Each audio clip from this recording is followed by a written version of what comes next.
I'm going to call this annual meeting of the congregation to order. You have previously received copies of minutes of last year's meeting. They stand for your review and action.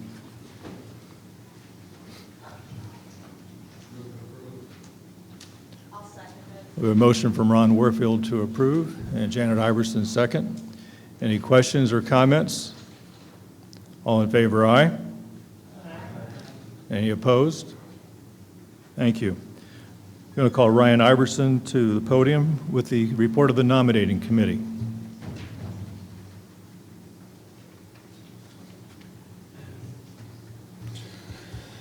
Good morning. With my committee, we have brought to the board, and the board has approved for us to bring to the congregation the following people to be nominated to different positions. Elders, myself, Ryan Iverson, Jeff Elder, David Hagan, and Sue Walker for the remaining time that Arlen DeWall had left on his term. Deacons will be Sue McClard, Don Batson, Ida Walls, Kathy Hagan, Jenna Kincaid, and Ginger Kincaid. For president, Janet Iverson, vice president, Cheryl Elder, secretary and treasurer, Beth Tabor, recorder, Jeff Elder, and trustee, Jeff Elder. That's the motion that we'll bring into the congregation today. If I can have a second. Okay.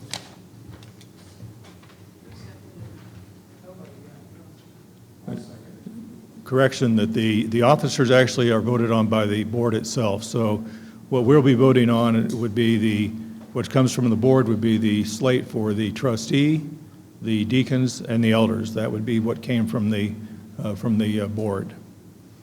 And Jerry, you'll second that? Jerry Walls, second. Questions, comments? All in favor, aye. Aye. Anybody opposed who wants to serve instead? Thank you. Call now Ron Warfield with the Stewardship Committee report. Is there anybody that didn't get a copy of did you get that one over here?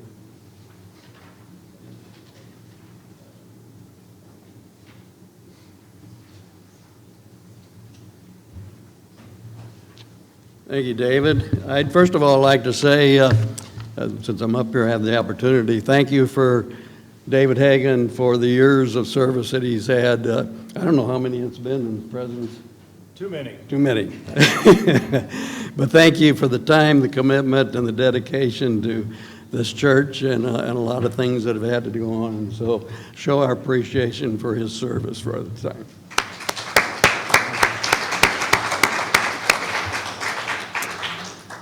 The budget you have in front of you is a product of the committee chairman, approved by the board, and in terms of what we want to do for a program for the coming year. Basically, it is the last year's budget, 22-23, versus this year's recommended budget, the next column, and then a few comments in the other, what the change has been. And basically, if you look at the income side of it, we've seen an increase in the identified pledges, and because of that, there's some that switch from not pledging before to pledging, which then they get a recommendation for the amount that we will get for the identified not pledged. The income from investments, we budgeted $8,000. Actually, we took in about $7,300 on those investments. We repeated that again for next year. So total income will be up from last year about $6,600. The administration increase in salaries primarily is from the Personnel Committee as recommended cost of living increases, in some cases an additional adjustment because they haven't been cleared before or increased before. And so that's the amount of increase. There are more hours for the administrative assistant. But so total expenses this year versus a year ago would be about $5,700 more. The Nurture Committee expenses will just about the same as last year. It's down about $850. Stewardship expenses will be the same. Property expenses almost the same, up about $400. And then the outreach expense have added in some programs that we want to try to be more aggressive on, and increasing it by $4,400. If you maybe recall, and Ryan's done a good job of keeping us up to date, that we've committed 10% to the tithe to the DMF, 1% to the food pantry, and 1% to the outreach, and that's just the percentage of our giving. So the total expense is about $9,700 more than last year. The income will be up about $6,600, meaning it'll be about $3,168 more deficit than last year. When you get to the bottom line, you see that we have a deficit of $42,576 versus last year's. Make a couple comments. Number one, last year we actually got through that better than we thought, even with some more expenses than we didn't anticipate. And the other was, as the committees went through this and as the board went through this, there was a commitment to say we want to, we want to have a program that worthy of accomplishing the mission of First Christian Church. And the committee was went about that. The board agreed. It says we are here to serve and to have the programs we need to continue to attract people to this church. And so we do that. In addition, we are richly blessed. The combination of the fact that the last few years when we didn't have ministers and had less cost, and combined with the fact we've had very generous donors to our church over the years, both of those have us having the resources to be able to carry out the programs of the church. And it's a commitment of the committees, it's a commitment of the board to recommend this deficit, continue the programs, and we're going to make it programs worthy of what we need to do. I recommend approval of the budget, the board recommends approval of this budget for next year.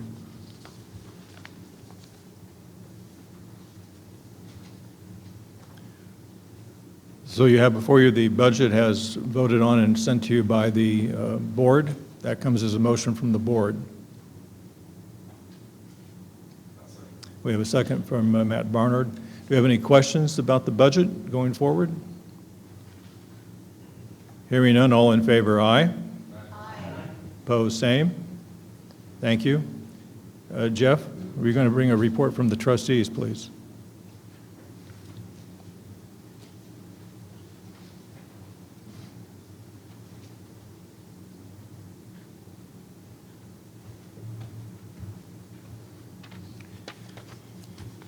Approximately 3 years ago,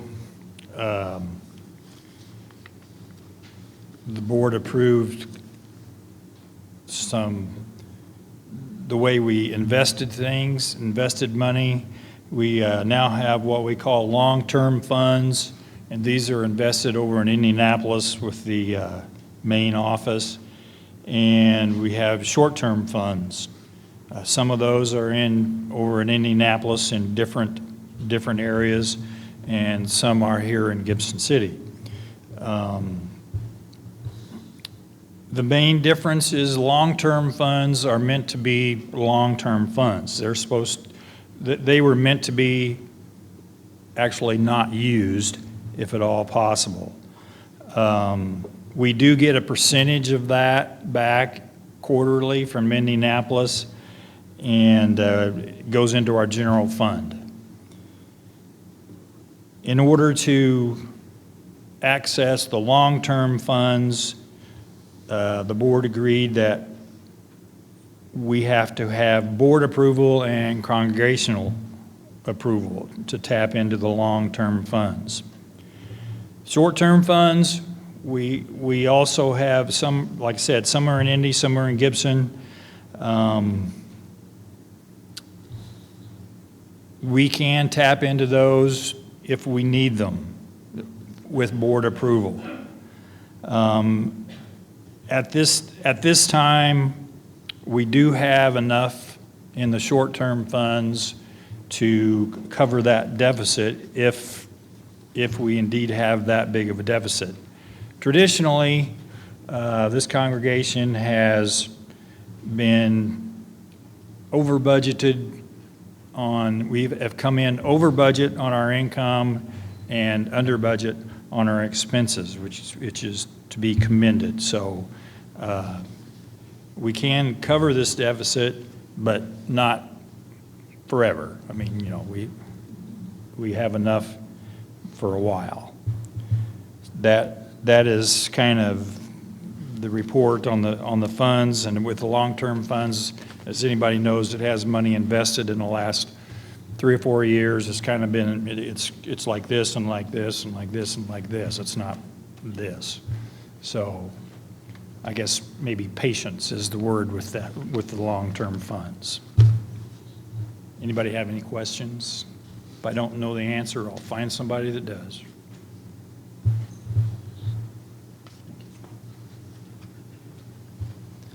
Thank you, Jeff.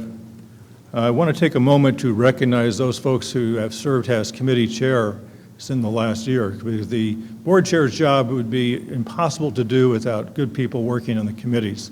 So if you've been a committee chair, please stand up and be recognized at this time. Joan and Janet, Ryan, Ron, I think that's all that's here. So thank you.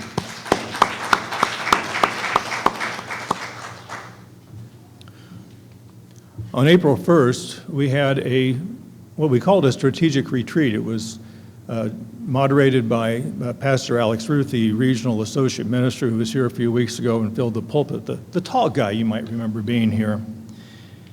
About 30 people attended that, and we took most of the day to review data about our community, about the ministries that we share, and how we can seek to expand and improve upon those ministries. And the board approved a outline, if you will, for how we can do that. One, we're going to try to increase our social media presence. We're going to try to revamp and work on youth ministries, youth programs. If you do surveys of our community, the greater Gibson City community, roughly 60% of people are unchurched. They don't go to church, they don't attend, they don't have a church home. It's a huge reservoir of people that are in need of ministry and spiritual guidance.